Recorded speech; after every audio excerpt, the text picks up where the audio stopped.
Pada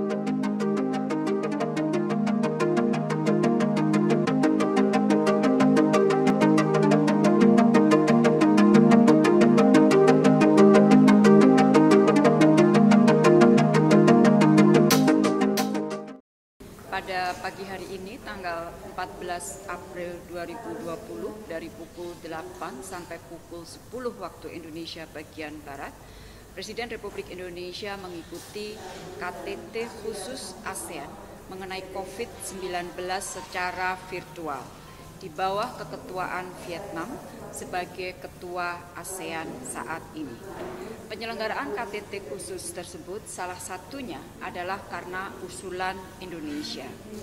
Indonesia menilai penting artinya bagi pemimpin ASEAN untuk bertemu secara virtual, khusus membahas mengenai penanganan COVID-19. Dan di dalam pertemuan tadi, para pemimpin ASEAN meneguhkan prinsip dan spirit kekeluargaan dan kerjasama ASEAN dalam memberantas COVID-19. Hampir semua pemimpin ASEAN dalam pertemuan tadi menyoroti dua hal besar. Pertama adalah upaya bersama di dalam memerangi COVID-19, dan yang kedua adalah kerjasama untuk mengatasi dampak COVID-19 di bidang sosial ekonomi. Nah, di awal pertemuan, Menteri Luar Negeri Vietnam sebagai Ketua ASEAN Coordinating Council atau ACC menyampaikan beberapa laporan kepada para pemimpin ASEAN. Di dalam laporannya, Menteri Luar Negeri Vietnam antara lain menyebutkan mengenai jumlah kasus di ASEAN per 13 April adalah 19.997 dengan angka kematian 884. Menteri Luar Negeri Vietnam juga menyampaikan kepada para pemimpin ASEAN bahwa economic growth yang diproyeksikan untuk ASEAN yang semula 4,7%, maka harus di-adjust menjadi 1%.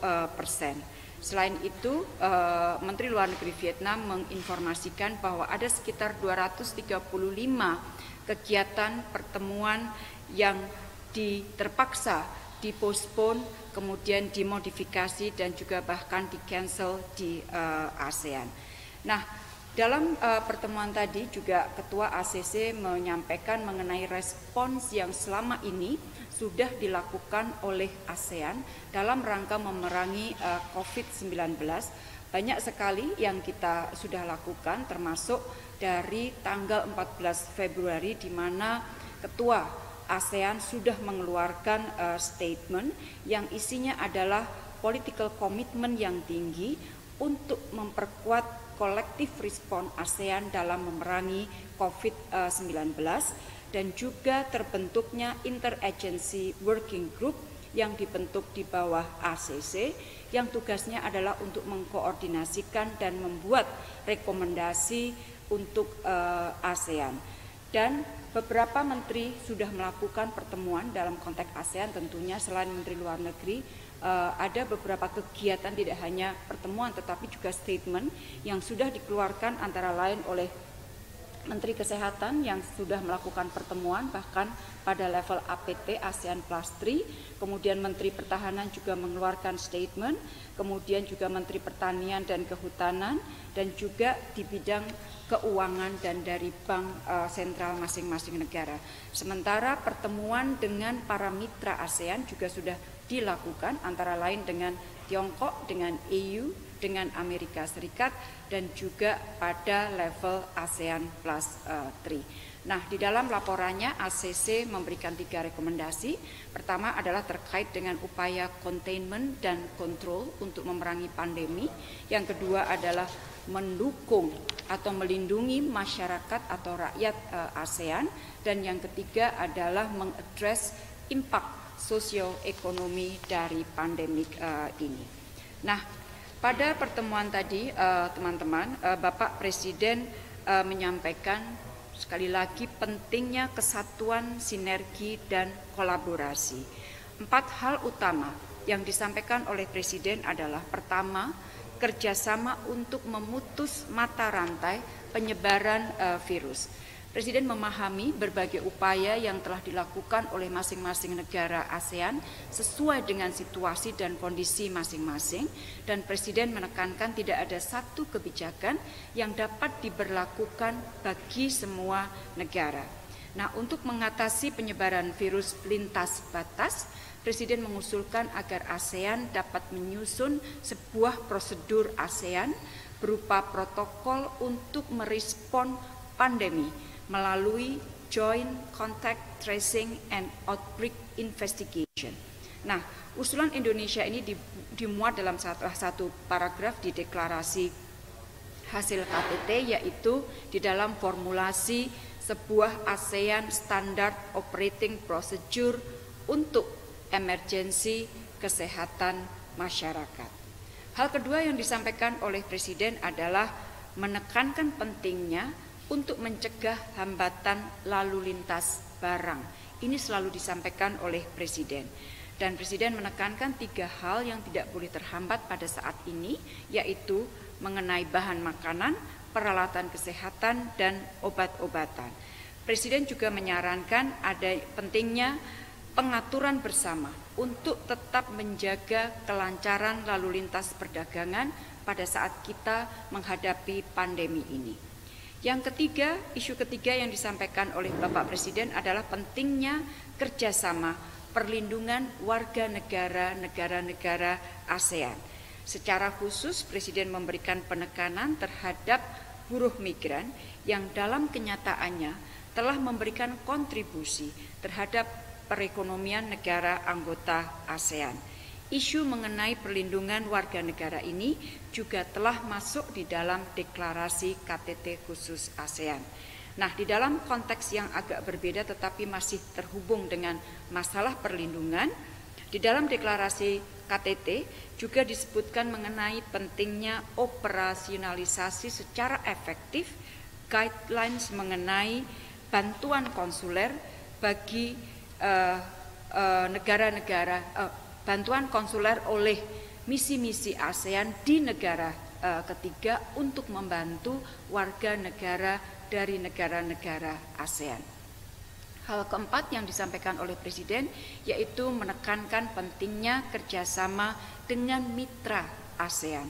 Di dalam kaitan inilah KTT khusus ASEAN Plus 3 menjadi sangat penting artinya, dan Presiden memberikan dukungan bagi sebuah upaya untuk membuat ASEAN COVID-19 Response Fund.